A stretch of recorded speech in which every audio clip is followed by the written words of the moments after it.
Nice Global Conclave from the laps of the beautiful Himalayas, where the Nepal Institute for International Cooperation and Engagement is located. The think tank was established in the month of February in the year 2016. It undertakes independent research in the field of international relations, foreign policy, security studies, and development. NICE has 4 research centers: China Studies, Neighborhood Studies, Non-Traditional Security Studies, and Security and Strategic Studies.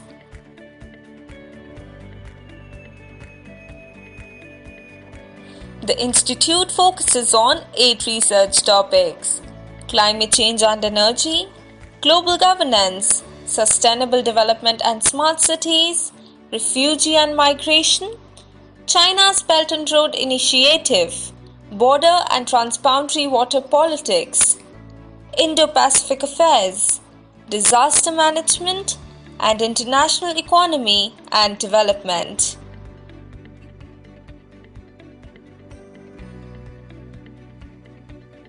Previously, NICE has had the opportunity to host distinguished speakers from all around the globe. It was a great pleasure inviting me to speak here at NICE. It's a real pleasure to be able to speak with all of you. Well, thank you anyway, and I certainly admire the work that you're doing. I'm very happy to be with you all. NICE Global Conclave is the flagship event of Nepal Institute for International Cooperation and Engagement. The theme of the 3-day conference is connecting Nepal to the world by bringing leaders, diplomats, business leaders, and scholars from all around the globe. The objective of the conclave is to introduce Nepal to the world and at the same time update the Nepalese policymakers and experts about the fast-changing geopolitics, which will help Nepal reshape its foreign policy to achieve its national goal. This is the session 21 of the conference, and to chair and moderate this session, it's a real pleasure to have with us Dr. Pramod Jaiswal. Dr. Pramod Jaiswal is a research director at Nepal Institute for International Cooperation and Engagement. He is visiting fellow at Sandia National Laboratories, New Mexico, US, and senior fellow at the Institute of Peace and Conflict Studies, New Delhi. Dr. Jaiswal has been a regular and visiting faculty at different universities and colleges of Nepal and China. Previously, he has worked with Manohar Parrikar Institute for Defense Studies and Analysis, New Delhi, and as Delhi correspondent with the Rising Nepal. He is the member of editorial board, academic committee and international advisory committee of several journals and academic bodies. He has published around a dozen of books. The most recent is the co-edited volume Rebalancing Asia, the Belt and Road Initiative, and Indo-Pacific Strategy. Without any further ado, I request the chair to please take over. Thank you. Mr. Baijayant Panda, National Vice President of the Bharatiya Janata Party, and distinguished participants, Namaste and good afternoon. Welcome to the 21st session of NICE Global Conclave. We are having a very special lecture on emergence of India as a global power with Mr. Baijayant Panda. Mr. Baijayant Panda, we are really privileged to have you with us at NICE today. We are really grateful and honored by your kind presence. Mr. Baijayant Panda needs no introduction. However, let me briefly introduce Mr. Panda. Mr. Panda is National Vice President of Bharatiya Janata Party and in charge of Assam and Delhi BJP unit. He has been a 4-time member of Parliament of India, elected twice each to the Rajya Sabha and the Lok Sabha. Mr. Panda graduated from the Michigan Technological University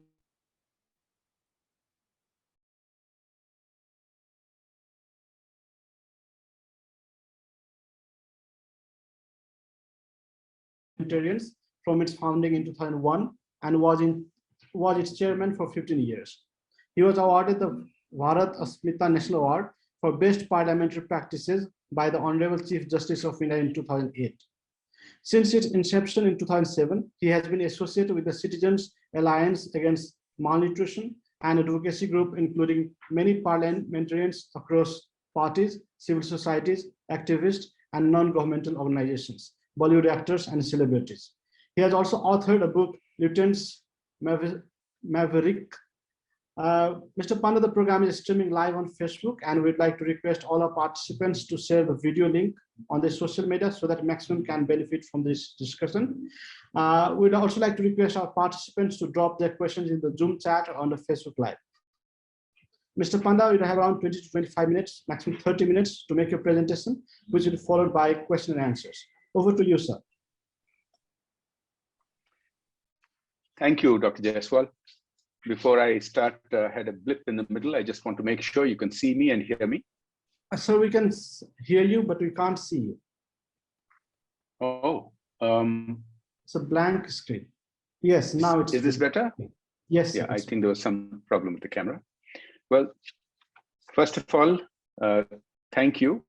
And I would like to thank the NICE for having organized this seminar, which is a pleasure and a privilege for me to speak at. Now, when we talk of India as an emerging global power, I want to touch upon a couple of things. First of all, a little bit of historical context, which is that if you look at history, India has always been a formidable presence in people's minds throughout the world. If you look at India and China together, for instance, the two largest countries in the world, they have dominated the world for most of known civilization in terms of the economy, for instance. As recently as just a few hundred years ago, India and China together accounted for nearly half the world's economy. The relative sizes have waxed and waned over the centuries, but a recent historical track record is interesting to keep track of. As recently as, say, 1980, the Indian and Chinese economies were roughly the same size. On per capita basis, they were very similar. Over the last 40 years, the Chinese economy has steadily grown, usually at double-digit rates, and has grown very highly to become the second largest economy in the world. Now, India has lagged behind the Chinese growth rate, but has also grown very dramatically itself.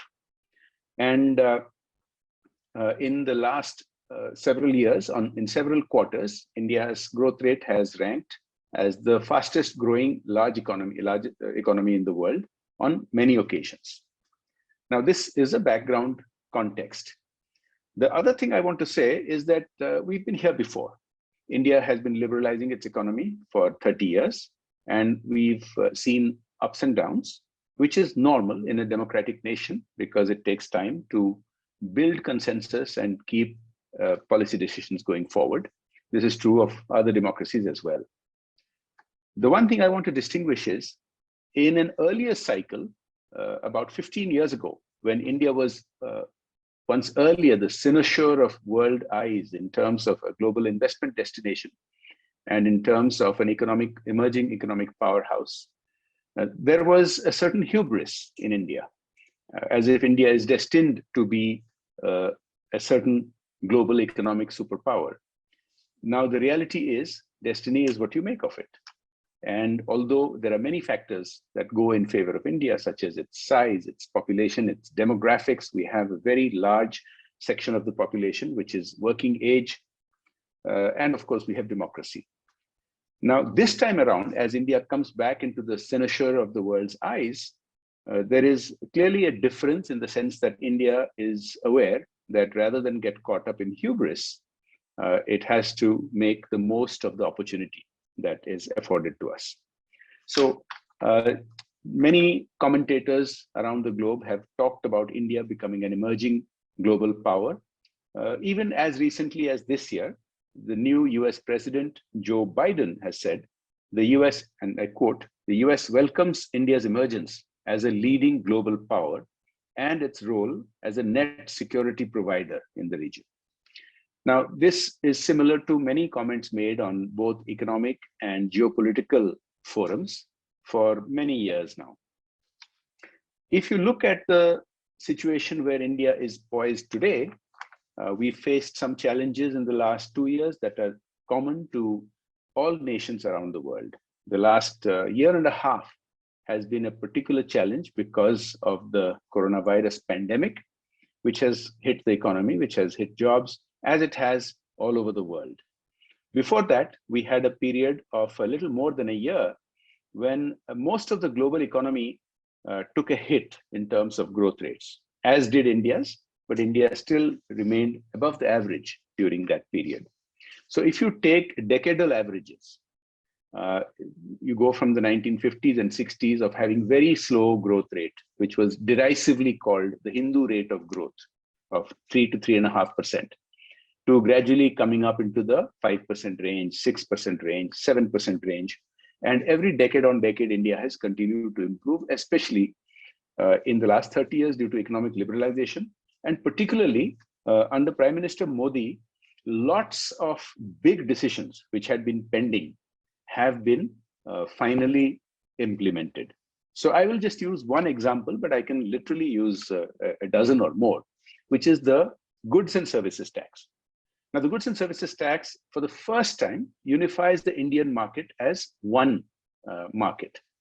Now, you can, a lot of people don't understand the importance of this until you realize that moving goods within India used to be more expensive, more time-taking than moving raw materials to, let us say, China or to Japan, which was an unnatural shackle that we had in the country. So internal barriers having been removed and 17 different rates of taxes having been boiled down to 4 rates of taxes makes a very significant difference in the economic situation of the country. Before I move on to India's perception of its role and India's bilateral and multilateral relationships in the neighborhood and around the world, I just want to highlight a few facts. The Prime Minister of India has set a milestone, which we were hoping earlier to achieve by next year, but perhaps will be delayed a little bit, which is to become a $5 trillion economy. Now that will happen, a little delayed because of the pandemic and other hurdles. But as we go forward, that's not the be all or the end all. India is going to grow much beyond that. Now, we have for quite some time been hearing that over the course of the next couple of decades, India will inevitably become the 3rd largest economy in the world. But you are already beginning to hear a little longer term projection, which projects that India might end up becoming the 2nd largest economy in the world by about 2050. Now, this is corroborated by a report by PricewaterhouseCoopers just 3 or 4 years ago. This stands on the basis of different aspects of the economy which are growing dramatically. So for instance, the digital economy currently stands at only about $4.5 billion. But a McKinsey report estimates that this is headed towards 2.5 times growth in the next 3 or 4 years by 2025. Foreign direct investment, India received the 5th largest in 2020 at $64 billion. India is already the world's 2nd largest coal producer, the 2nd largest cement producer, the 2nd largest steel producer, and the 3rd largest generator of electricity. If you look at some of the other factors, India's telecommunications industry is already the 2nd largest in the world by number of mobile phones, smartphones, and internet users. Just to give you a couple more such factoids, our solar power capacity has grown from something like 2,500 megawatts to 40,000 megawatts, a growth of almost 20 times in the last 6 years. This reflects a mindset shift, because for decades, India and many developing countries have been arguing that we should share less of the burden of becoming a greener world economy, because the most of the contributors of the cause of climate change are the developed countries. Now, today it may be that China and India are contributing a lot in terms of greenhouse gases, but on a per capita basis, it's one of the lowest. So the argument had been that as a developing nation, we needed a break. But this mindset shift under Prime Minister Modi, going from 2,500 megawatts to 40,000 megawatts and going to scale up much more on solar power, indicates that we are not going to get stuck on excuses for why we should invest less in greener technologies. We are just going ahead and doing it, becoming one of the most rapid green energy investments in the world. You've seen similar growth of highways. They have doubled in length from about 71,000 kilometers to more than 150,000 kilometers in the last 7 years. It's not just economic. If you look at the geopolitics of how India has shaped up. Now, we suffered for many decades after independence because of what I call a mindset of inhibition based on our experience with global trade, based on our experience with colonialism. And because of that inhibition, because of that lack of self-confidence, we barricaded our economy. We had less interaction and wanted to be having less say in many of the important decisions of the world. Now, we've started coming out of that over the past couple of decades, particularly within the last 5 to 10 years. Membership in SCO, the Wassenaar Agreement, MTCR membership, the International Solar Alliance, and one that's getting talked about a lot is the Quad, which is a geopolitical arrangement with the US, Japan, Australia, and India. The Quad matters a lot because this is a coming together of democratic nations. I think we've seen the world go from a bipolar situation in the Cold War era to a unipolar situation with the United States being a sort of a global policeman from the early 90s onwards, to seeing a multipolar situation with the emergence of China and India and other nations. And now there is a feeling that democracies have a shared underlying philosophy which helps them to work together better, which helps them to have similar objectives. And that's why these kind of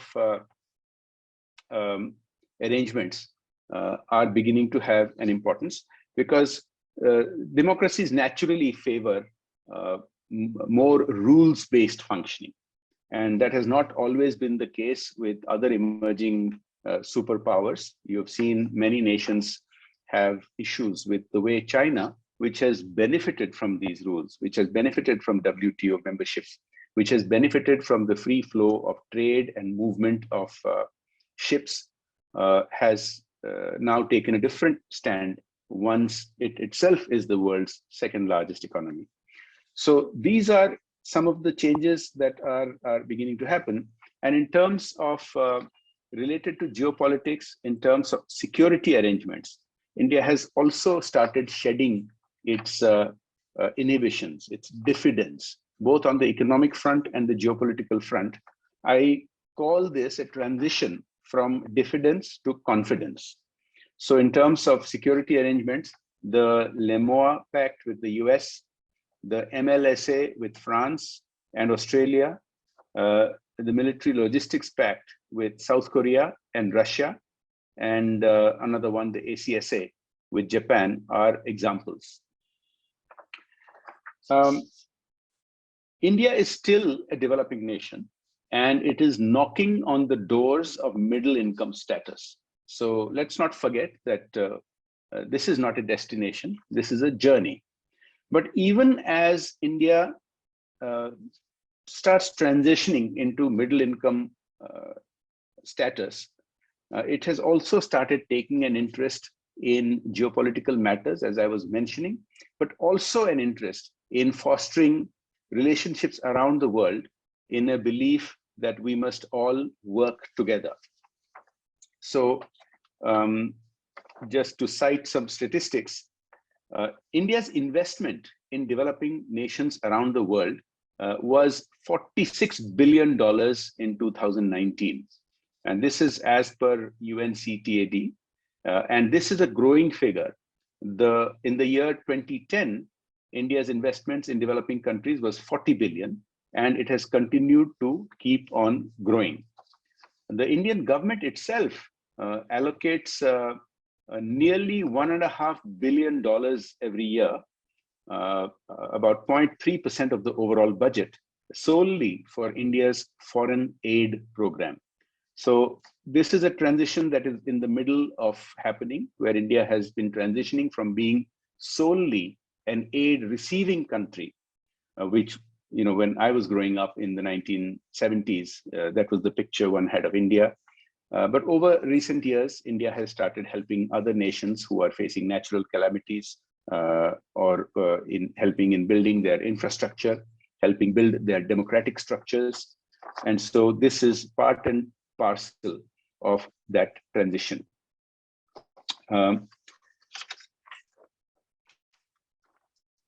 During this pandemic, India's outreach to other nations was exemplified.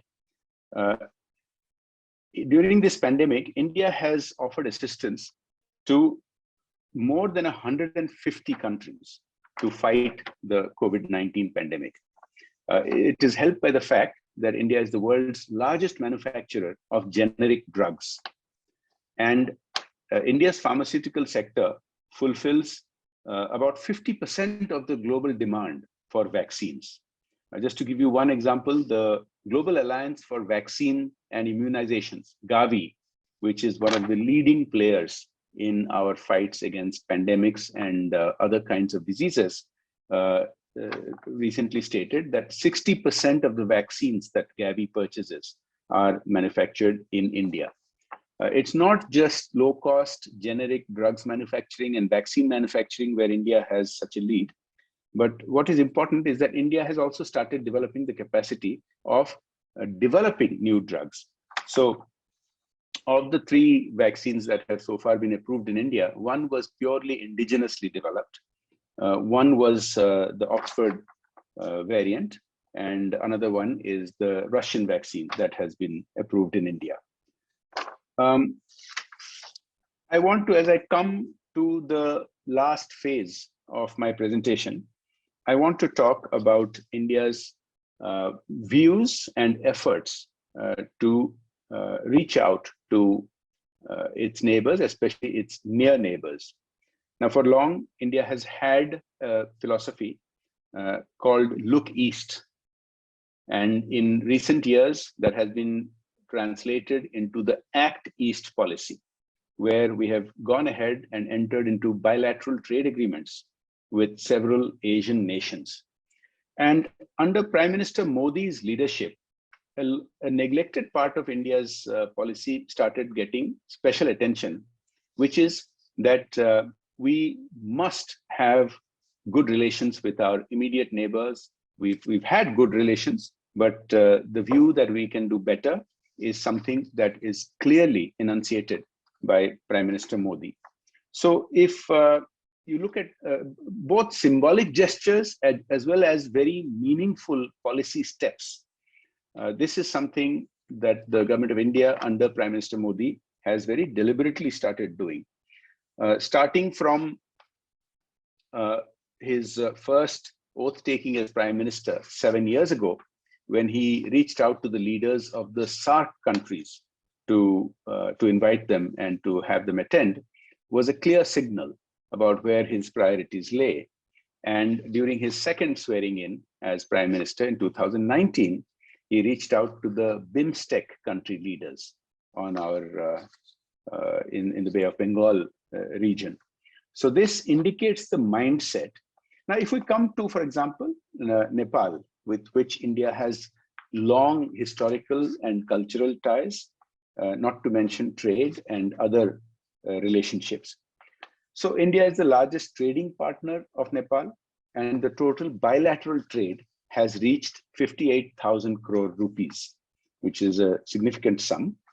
And in the Indian mindset, there is a clear idea that with a country like Nepal, India can afford to have a very optimistic outlook, an outlook where it doesn't look at Nepal as something whose interests are not shared with our interests. And so In terms of our economic policies, in terms of our trade policies, there are many preferential items which have traditionally been there, but these are getting more accelerated. So if you look at the integration between the two nations, take for example, India has started becoming a major hub for education. Apart from the ones that already existed, presently there are 7 more Indian institutes of management, 7 more Indian institutes of technology, 14 more IIITs, 14 more All India Institutes of Medical Sciences, and 90 medical colleges. These are all either completed in the last 7 years or under construction. And India is home to almost 50,000 students from 164 countries. But if you look at a little bit more detail, more than a quarter of that, more than 27% of those foreign students are from Nepal, from one country. I had mentioned earlier that India has reached out to provide assistance to about 150 countries during the pandemic with medicines, with vaccines, with medical kits, including PPE kits, which we started producing in scale only last year, ventilators, and so on and so forth. Just to give one example, India had sent more than 1 million, about 1.1 million vaccine doses to Nepal in January this year as part of the Neighborhood First policy. So this is a policy that has been explicitly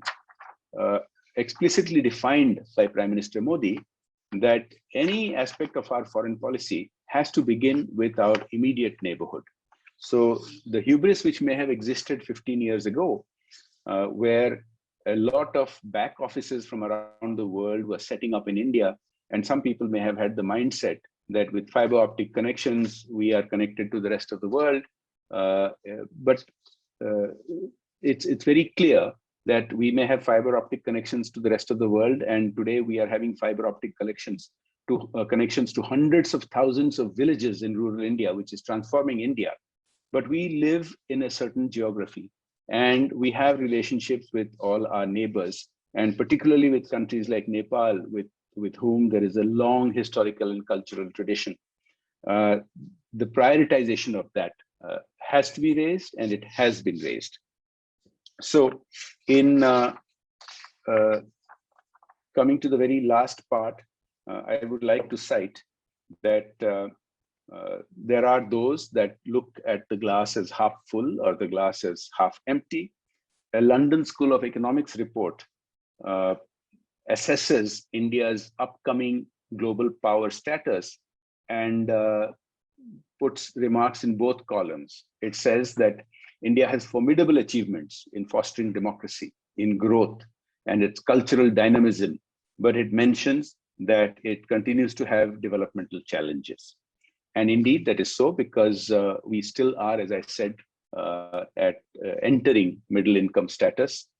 But these developmental challenges are being taken up extremely rapidly. I mentioned the doubling of the highways in just under Prime Minister Modi. I've mentioned the surge in green energy. I have mentioned the unifying of the Indian market as one market for the first time under the GST. If you look at the ease of doing business index, this is something quite dramatic, because when Prime Minister Modi took office in 2014, India was ranked 142nd in the world by the World Bank's ease of doing business index. Now, this has grown dramatically to go to 63rd position last year. As we come out of the pandemic, and the projections are that India will be roaring back with double-digit growth this year, the Prime Minister's stated objective is that we must be at least in the top 50 of the world in ease of doing business index, and then aim higher is sure to come through because of the many house cleaning activities taken. I can give many, many examples. I will end with just one example, is that many people who deal with India complain about the red tape, complain about the bureaucracy, many of which are a legacy from colonial times. In these last few years, close to 1,500 or more obsolete laws relating to doing business in India have been eliminated.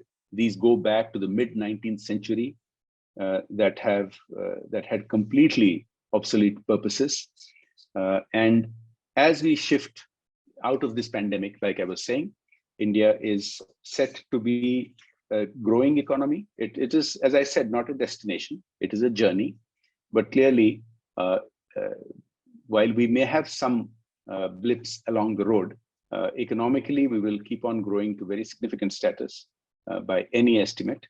And in terms of geopolitics, in terms of having a shared interest, especially with democratic nations and especially with neighborhood nations, the path is quite clear from both the symbolic and the solid policy decisions that have been taken in just the recent past. Thank you very much. I will be very happy to answer questions as we go forward. Mr. Jai Panda, thank you very much for very insightful remarks. Since we have limited time and we are flooded with questions, we would like to share the question without any delay. The first question is that Prime Minister Modi has given importance to India's neighbors through India's neighborhood first policy. He invited the head of the state of SAARC countries during his swearing ceremony in 2014 and head of BIMSTEC country in 2019. He started his first foreign visit from Bhutan, followed by Nepal. So how do you evaluate India's neighborhood first policy?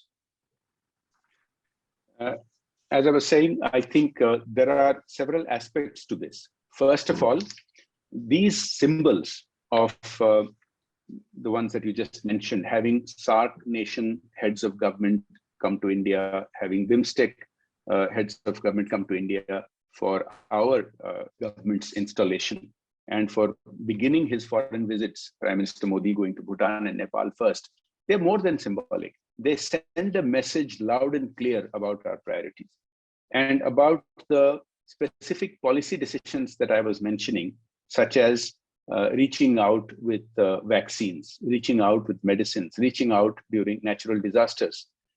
These should be instinctive and are becoming more and more instinctive to the Indian mindset. And finally, of course, I mentioned trade, the trade that has been growing. We have, of course, with Pakistan, we have a particular problem because of cross-border terrorism. But trade with Bangladesh, trade with Nepal, and trade with other countries has been growing dramatically. Bangladesh is a particularly good example of how neighbors can work well together. Bangladesh has taken action to clamp down on the cross-border terrorists who have targeted India from that part of the world. And India has made a lot of progress. The boundary disputes that existed with Bangladesh and India for decades were resolved under Prime Minister Modi. There is a resumption of train line connectivity. There is a resumption of electricity power grid connectivity. There is a resumption of road highways connectivity. Work is going on towards all of this. And so I think that reflects the priorities about the neighborhood first policy.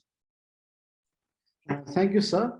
With the rise of India as an economic power with rapid economic development, placing it at world's fifth, the aspiration of its neighbors, including Nepal, has also increased. So how can Nepal and India work together for economic transformation of the country?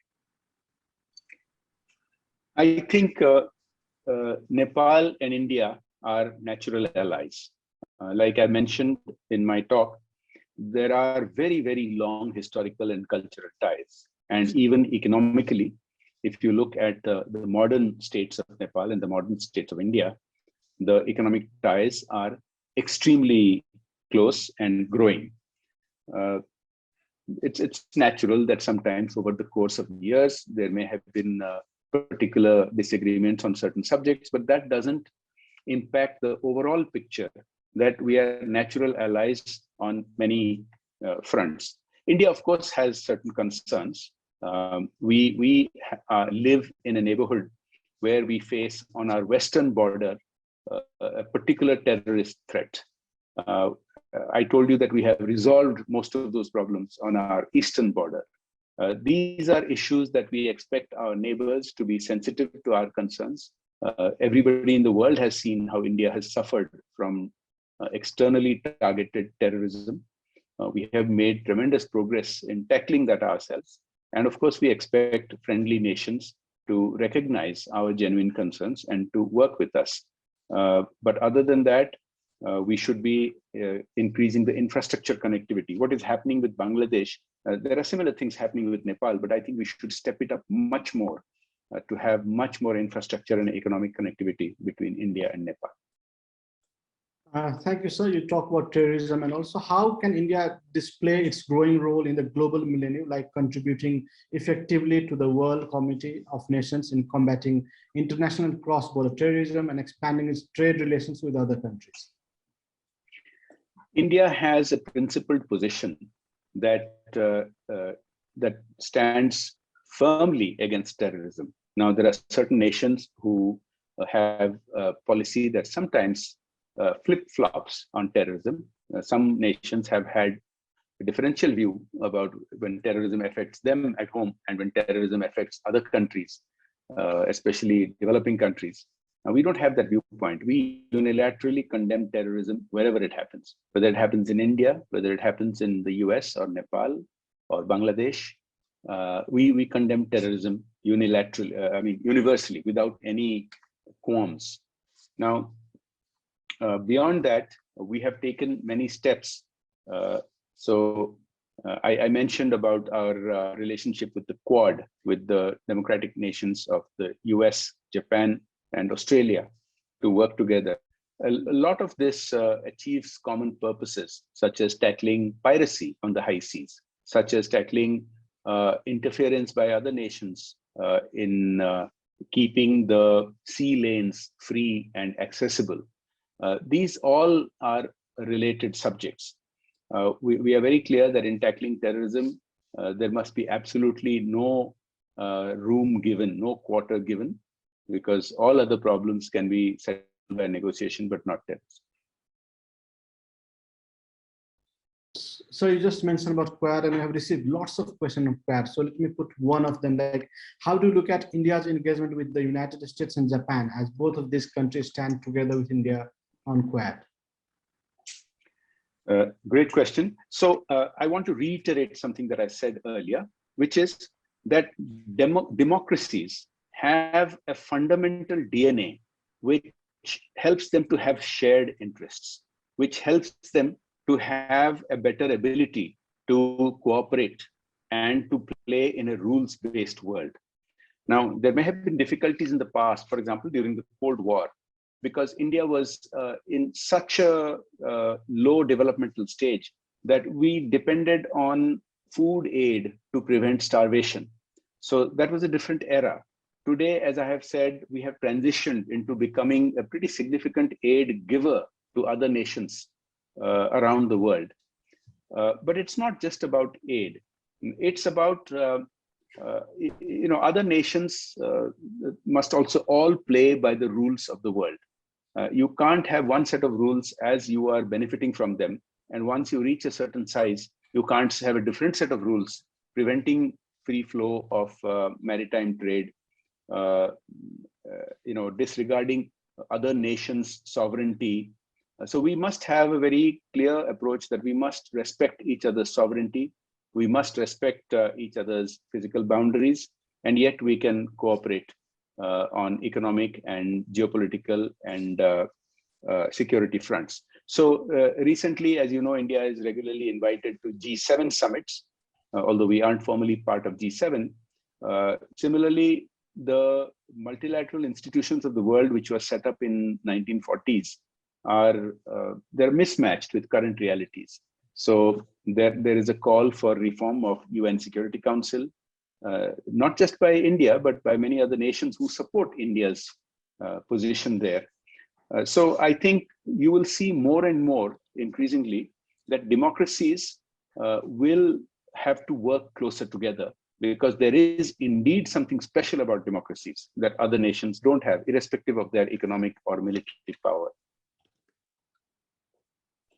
Thank you, sir. There's another question which is very similar to, again, Indo-Pacific counterterrorism coming together, because that is maximum question we are getting on these two subjects. Like in the strategic arena, India has been playing a pioneering role at regional platforms. It has been ramping up its capabilities in defense, its regional cooperation in the Indo-Pacific, counterterrorism, and technology. In this context, do you think India has the capacity to become the net security provider in the region? So I think let's start with the terminology itself. You have referred to the region as the Indo-Pacific, which it has only recently in the last few years again started being called, because for many decades it used to be called the Asia-Pacific by the developed Western nations, which were major powers. Now, if you look at historical realities, India had trade connections and civilizational connections throughout the Indian Ocean and across in many the Indian Ocean rim nations.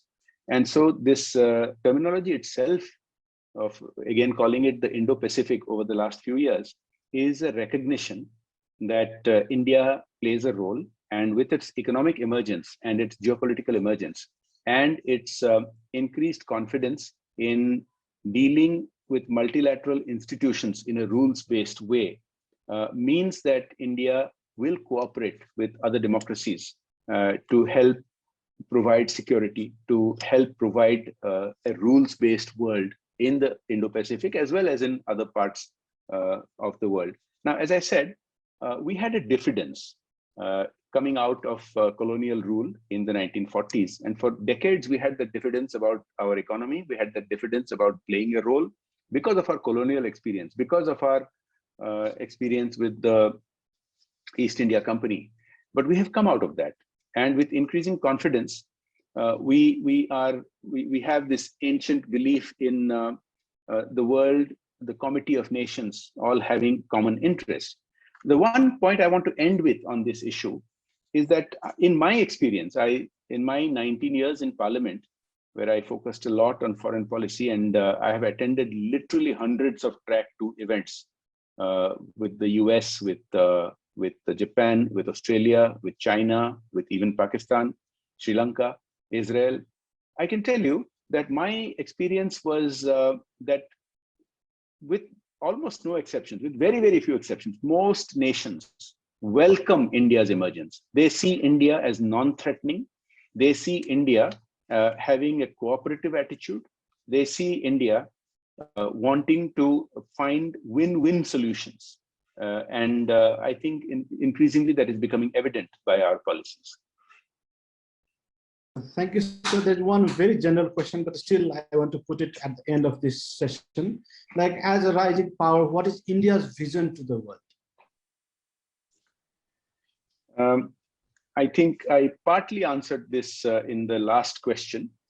So if you look at India's ancient traditions, we were a center of learning. We were a center of global trade and commerce.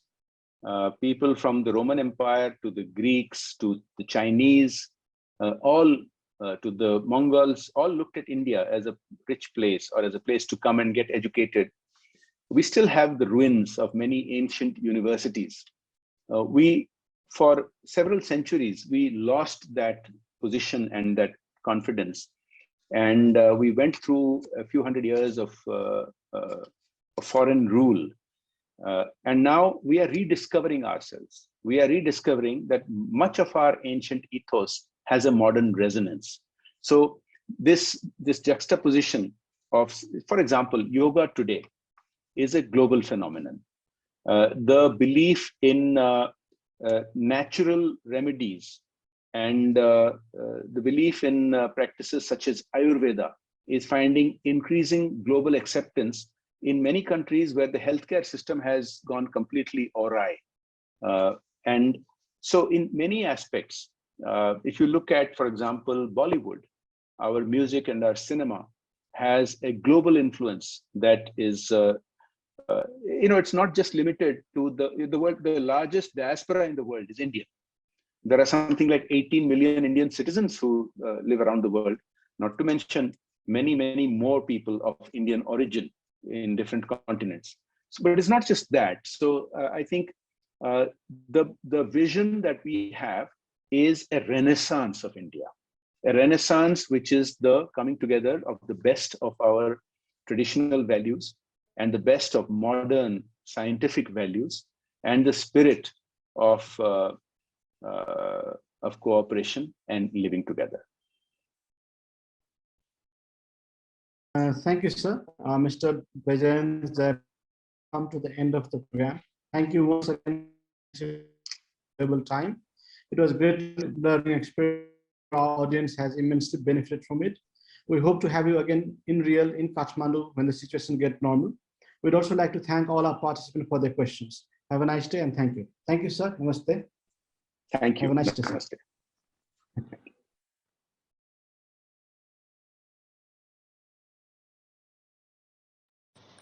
Distinguished Chair, speakers, ladies and gentlemen, as we have come to the end of this session, we would like to express our sincere gratitude and thanks to the Chair for agreeing to chair and moderate the session today. Our sincere thanks also goes to all the speakers for being a part of the event and delivering such comprehensive and convincing presentations. We would like to acknowledge our gratitude to our friends from the diplomatic community, experts, academia, media, and different organizations. Finally, we must also mention our deep sense of appreciation for the audience who participated in the webinar and those who are watching us live. Thank you for your valuable time and attention and for making this session productive with your questions. Once again, we are truly honored to